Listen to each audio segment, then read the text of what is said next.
sus ojos y su imaginación a la gente, los lugares, las tradiciones y costumbres, las fiestas, la historia, el arte. Abra su corazón y descubra la cultura milenaria en el universo mágico del México de mis amores.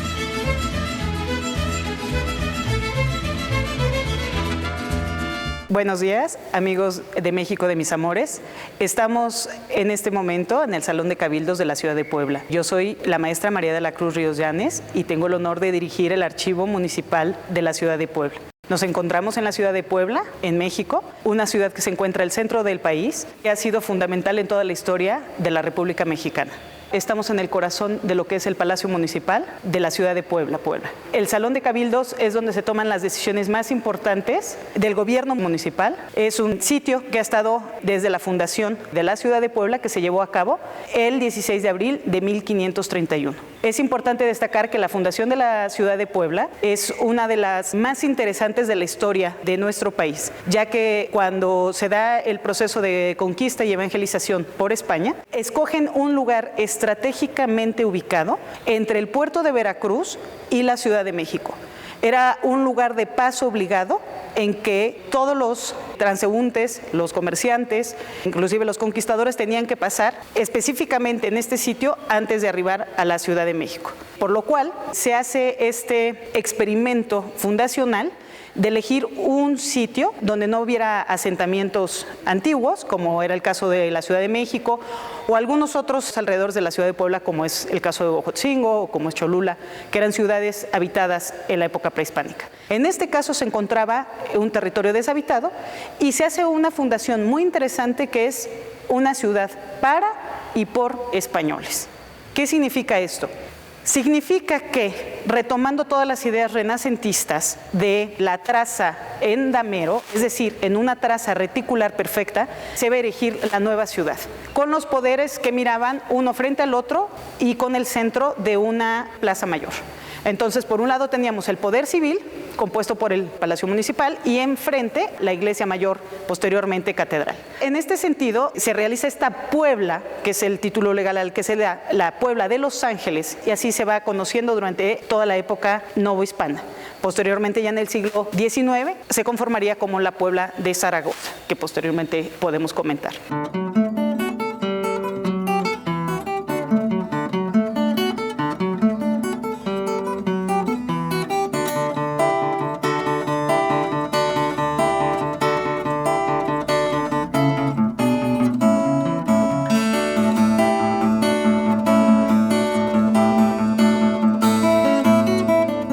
La traza de la ciudad es muy interesante porque se aplican las nuevas ideas renacentistas de los tratadistas clásicos como Serlio y Vitruvio. A diferencia de España, donde había habido 800 siglos de dominación árabe, las ciudades españolas tienen, por un lado, la influencia medieval y la influencia árabe. La traza es absolutamente irregular, lo que se conoce como de plato roto. O sea, si uno toma un plato, lo estrella en el piso, queda completamente estrellado y eso es prácticamente como uno puede percibir todas estas ciudades españolas. La ciudad de Puebla es muy interesante porque estamos hablando que en 1531 se hace una traza cuadricular prácticamente perfecta. El siglo XVII es sin duda el siglo de mayor esplendor de la ciudad de Puebla, por varios factores. Uno, al establecerse todo un núcleo muy fuerte de españoles, van a traer consigo ciertos productos que rápidamente van a encontrar una correcta aclimatación en este sitio. Desde muy temprano en el periodo de conquista se traen los granos de trigo. Rápidamente se empieza a cultivar y a producirse en grandes cantidades. Y Puebla va a ser conocido como el granero de la Nueva España durante gran parte del 16 y gran parte del 17, hasta que el Bajío, ya entrados ya a finales del 17 y en el 18, va a tomar un lugar preponderante también en el cultivo y la producción del trigo. E inclusive aquí en la ciudad de Puebla, la Alhóndiga, que era el edificio donde se depositaba el grano, fue realmente muy importante, y en el archivo conservamos los registros de las entradas de las cargas de harina.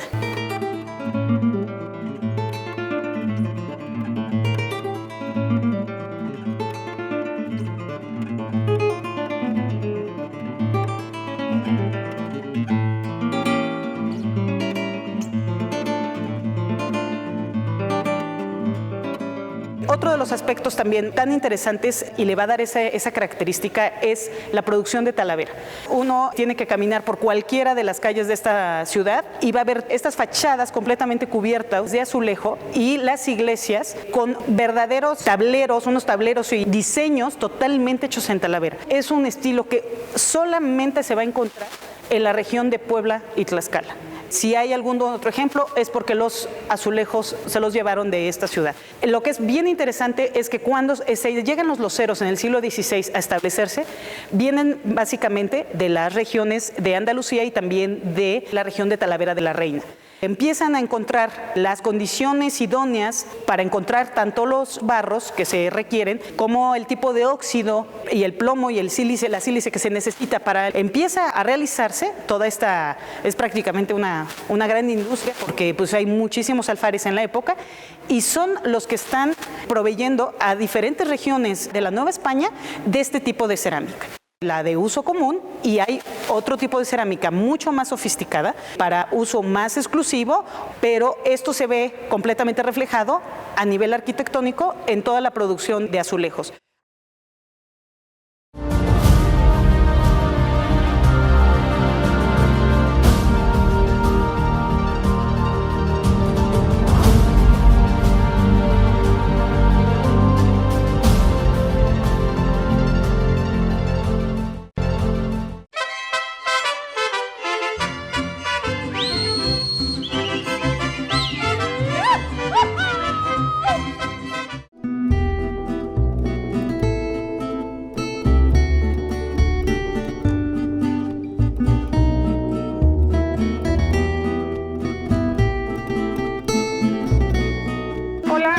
De México de mis amores, estamos aquí en Talavera Uriarte, la fábrica más antigua de Puebla y la octava empresa más antigua del país, para mostrarles el proceso de elaboración de la talavera. ¿Cómo empezamos? Estamos aquí en la parte donde tenemos ilustrado todo el proceso de elaboración.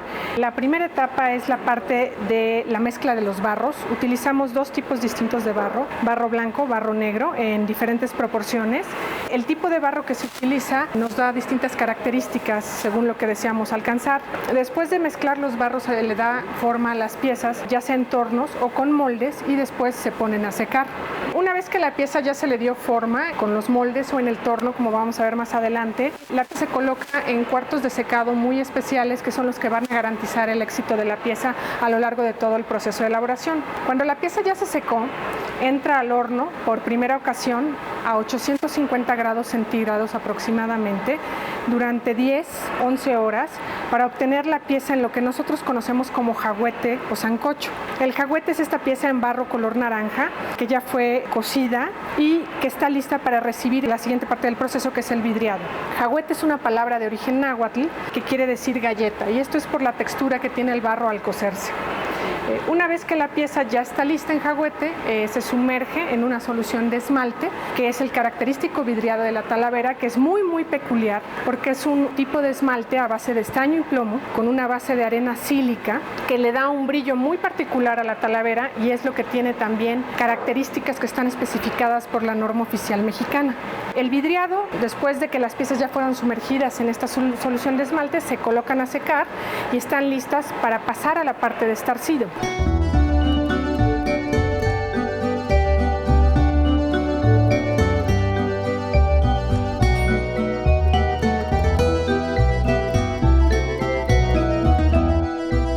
Los estarcidores, que es una palabra antigua que se utiliza para estos papeles que son como esténciles en los que el diseño de la pieza se traza y después se perfora con una aguja para posteriormente ser colocado sobre la pieza esmaltada y dejar pasar el carbón que va marcando las líneas que sirven como guía a los pintores. Hay algunos elementos del diseño que están marcados en la pieza a través de los estarcidores, pero hay algunos otros elementos que se hacen a mano libre. Esto es lo que hace que cada una de las piezas que realizamos en Talavera tenga el sello único de cada uno de los pintores, además de que obviamente por tratarse de una pieza hecha a mano no existe una pieza igual a la otra. Una de las cosas importantes de la Talavera y que están determinadas por la norma oficial mexicana, que es la que determina la certificación de la Talavera, son los 6 colores reglamentarios de la Talavera. Estos colores son el naranja, el verde, el amarillo, el tradicional azul cobalto, que es el que todos identificamos con la Talavera, el azul fino y el negro. Todas las pinturas que se utilizan para la elaboración de la talavera son pinturas minerales completamente, y la aplicación de estas pinturas se lleva a cabo con pinceles de pelo de mula. Estos pinceles son también pinceles muy particulares y exclusivos para la elaboración de la talavera. Como ustedes pueden ver, la pintura está hecha a base de minerales mezclados con agua y tiene una densidad muy gruesa, ¿no? Es por esto que cuando es aplicada tienen mucho volumen y mucha textura. Esto es una de las características básicas de la talavera que la hace distinguible de otro tipo de cerámicas, ¿no?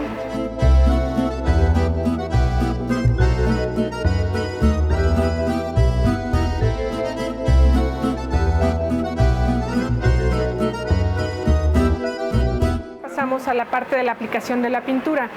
Como mencioné, las pinturas minerales se aplican con pinceles de pelo de mula, y una primera parte de la aplicación de la pintura es el delineado.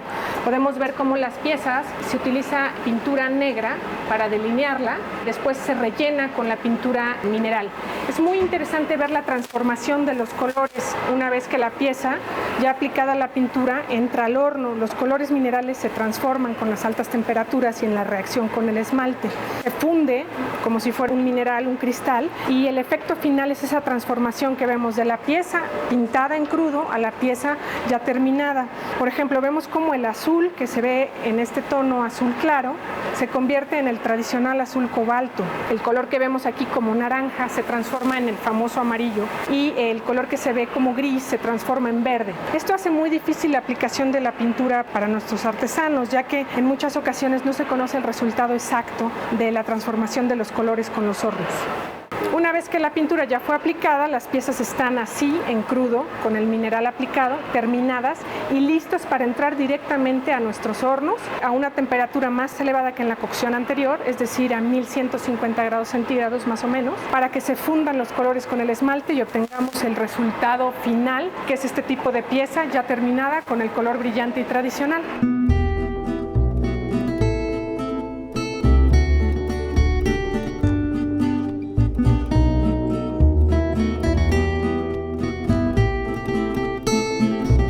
Aquí a nuestra mano derecha tenemos una pieza única, probablemente la pieza más interesante en el recorrido de la talavera, y es el antiguo horno de botella. En este antiguo horno de ladrillo funcionó durante 150 años y se cosían las piezas de talavera a partir de la fundación de esta empresa en 1824. Se trata de una pieza de arqueología industrial que fue readaptada en diversas ocasiones, funcionando primeramente a base de carbón y leña, y después se adaptó para trabajar con gas, y posteriormente fue sustituido por hornos de mayor eficiencia, que son los que utilizamos actualmente. Sin embargo, este horno fue funcional durante más de 150 años y obviamente se trasladó a una tecnología más eficiente, porque además de no ser ecológico, no era muy eficiente su cocción. Las piezas, según se distribuían en el interior del horno, podían salir con irregularidades por la convección del calor dentro del horno. Y además, una pieza podía tardar hasta una semana en ser cocinada ahí adentro, ¿no? Hoy en día, como les comenté, la cocción se realiza en aproximadamente 10-12 horas. Atrás tenemos un molde que nos da una idea de las piezas que son tamaño muy grande, se realizan en moldes. Este es un molde de distintas piezas para realizar un tibor como este que tenemos aquí, que es el tibor más grande del mundo, y del cual tenemos uno en la parte exterior, en nuestro patio, que es un patio histórico, que fue pintado por el gran pintor mexicano Raúl Anguiano, y que es una pieza única en nuestra colección de arte contemporáneo. Para hacer esta pieza, los artesanos tienen que meterse dentro del molde y apretarla con las manos, el barro, hasta moldearlo en la parte interior del molde. Se tiene que secar, y el secado de una pieza de este tamaño se lleva hasta 6 meses, ¿no? Además de que la eficiencia para hacer un molde o una pieza de este tamaño, se necesita hacer por lo menos 4 o 5 para garantizar que una salga bien.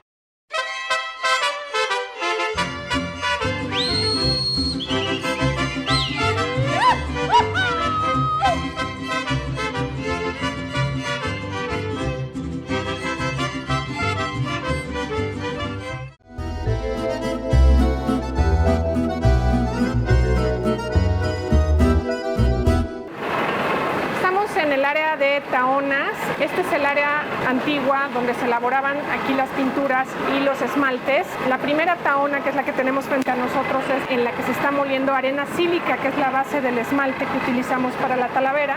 El mecanismo que se utiliza es un mecanismo bastante simple y es exactamente el mismo mecanismo que se utilizaba desde el siglo XIX, cuando se fundó esta empresa. Únicamente que antiguamente esto funcionaba con mulas o con animales de carga para poder mover todo este mecanismo. Actualmente se ha incorporado ya la electricidad, pero el mecanismo sigue siendo exactamente idéntico, con una roca volcánica que gira constantemente en estos molinos para hacer la molienda absoluta de la arena y de los minerales que conforman las pinturas. Aquí en Uriarte nosotros fabricamos todas nuestras pinturas. La pintura que estamos viendo ahí, por ejemplo, es la pintura de color amarillo, que es una de las dos pinturas más utilizadas. La primera el azul cobalto, la segunda el amarillo, y desde luego es una de las pinturas que se fabrican con mayor frecuencia dentro de esta empresa.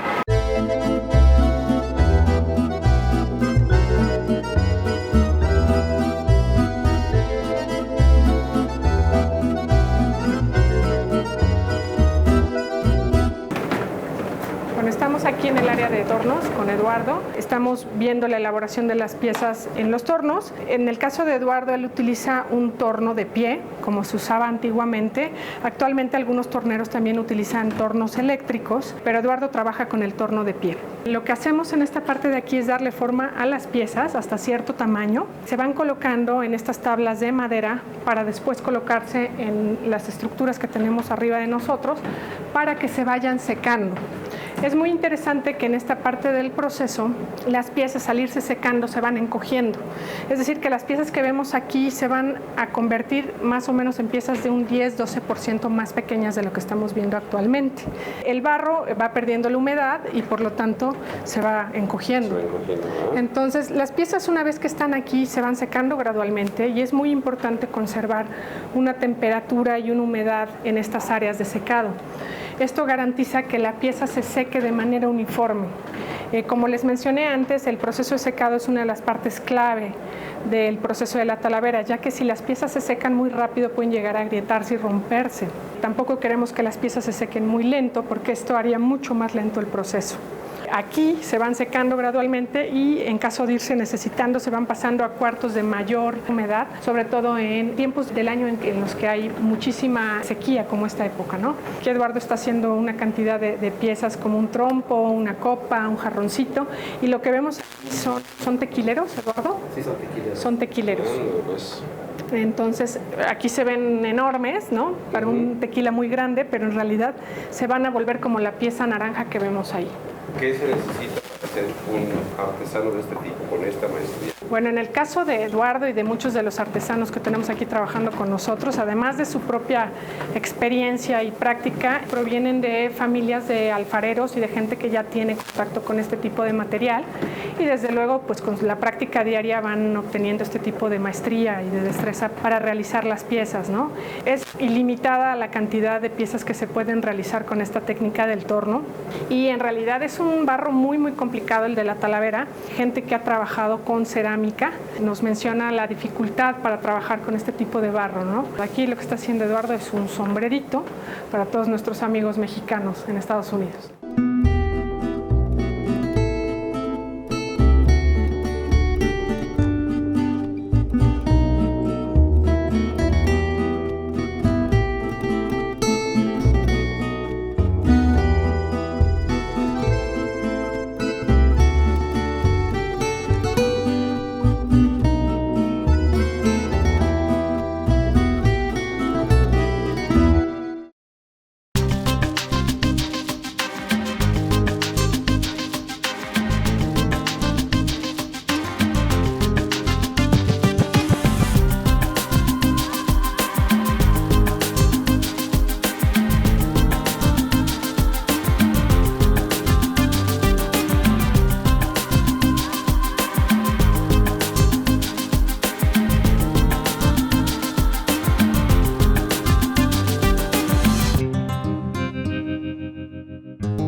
Nos encontramos frente a las copias de los documentos fundacionales más importantes de la ciudad de Puebla de Los Ángeles. En la parte inferior tenemos el documento más antiguo que conservamos en el Archivo Municipal de Puebla. Se trata de el otorgamiento del título de ciudad a la Puebla de Los Ángeles, otorgado por la reina Isabel de Portugal, la esposa de Carlos V de Alemania, primero de España, y aunque es un documento corto, en él se especifica que se ha de eximir de pagar pecho o alcabala, es decir, impuestos a los cristianos que se vienen a establecer en este territorio que se encuentra entre Cholula y Tlaxcala, conocido como la Puebla de Los Ángeles. Es muy interesante porque es de 1532, estamos hablando que es menos de un año de la fundación de la ciudad y directamente se le está otorgando el título de ciudad.